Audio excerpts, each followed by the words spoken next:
Want to speak real Spanish from your first lesson? Sign up for your free lifetime account at SpanishPod101.com. Hola, soy Brenda Romaniello, tu profesora de español. Hi, I'm Brenda Romaniello, your Spanish teacher. Today we're going to have a look at the difference between pero and sino. These two conjunctions could be extremely difficult for Spanish students because they always seem to be translated into but in English. So today I'm going to show you how to identify the difference between them and how to use them correctly in Spanish. When we do translate into English, sometimes we translate them both as but, and that is what makes these two conjunctions in Spanish a little bit more difficult to understand when we're supposed to use one and the other. The conjunction pero can be translated into English as, for example, but, however, nevertheless, and except for or except. And sino, we can say that in English it means but rather or but instead. So that is something that you can use and try to replace these words, pero and sino. See if you can replace it with, instead of but, maybe try to replace them with instead, instead of, or rather, but rather. And see if that works, and if it does, then it's very likely that it's going to be sino and not pero. Let's start with pero. So we're going to start to analyze when we use pero. So remember, we said that the meaning of pero will be but, however, nevertheless, and except. And we use pero for two main things. The first thing is when we have contrasting ideas or contradicting ideas. Usually we're going to have both pero and sino in two different clauses. So in a sentence, we're going to have divided the sentence between the first clause, what we're first saying, and then we're going to have the conjunction, and then the second clause will tell us another piece of information. So when we use pero, we use it for contrasting ideas or for contradicting an idea, but it doesn't make the idea completely wrong or erroneous. It doesn't mean that that information is incorrect. We're just contrasting or contradicting that first idea in that first clause. Por ejemplo, let's have a look at one example. No conozco a mucha gente, pero tengo muchos amigos. I don't know a lot of people, but I have a lot of friends. As you can see here, we're contrasting, we're contradicting that first idea of not knowing a lot of people, but at the same time, however, nevertheless, I do have a lot of friends, which seems to be two contradicting ideas, or at least contrasting. But we're not making the first statement wrong.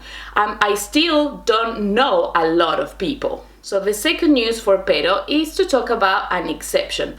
Por ejemplo, for example, you can say something like, no me gusta la comida española, pero me gusta la paella. I don't like Spanish food, but I do like paella.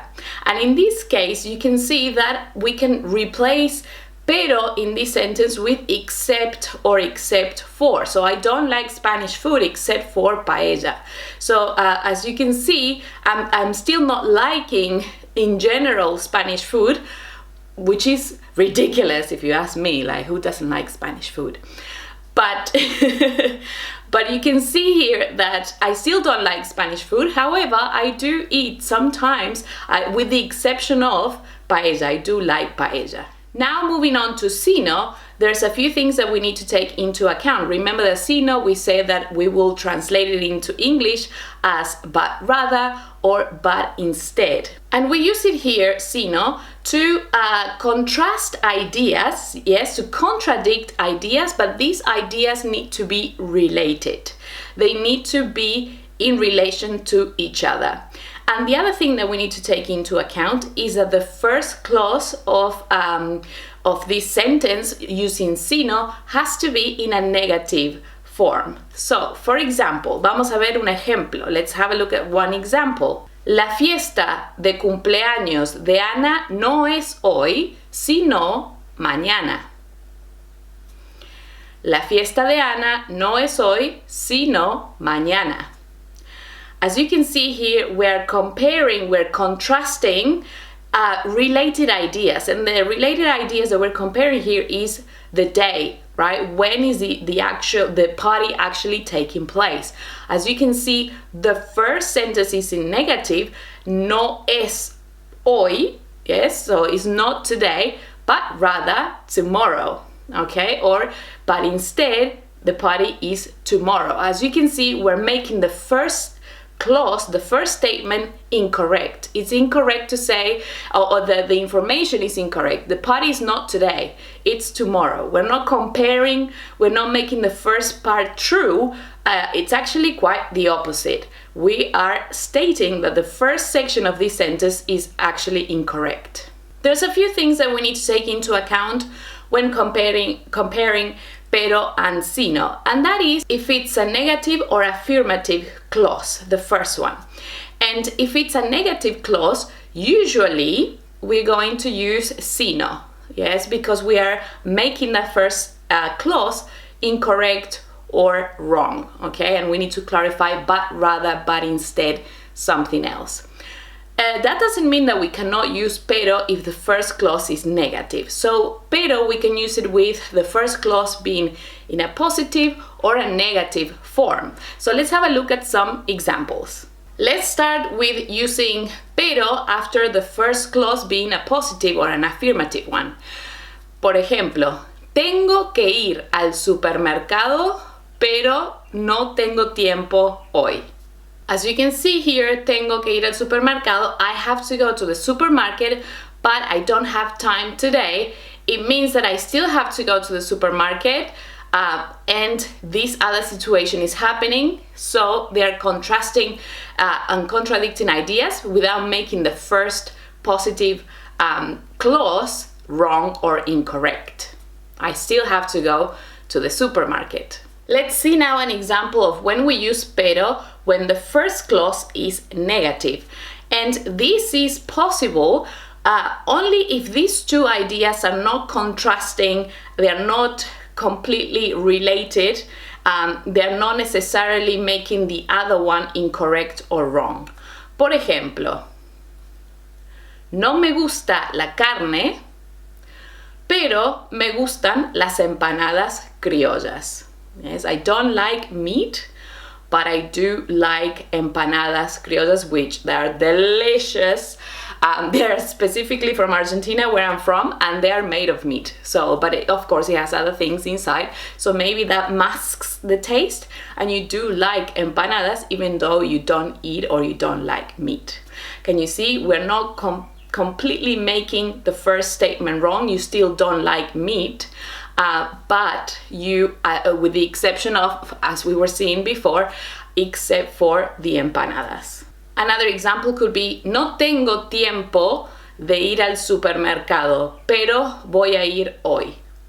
I don't have time to go to the supermarket, but I'm going to go today.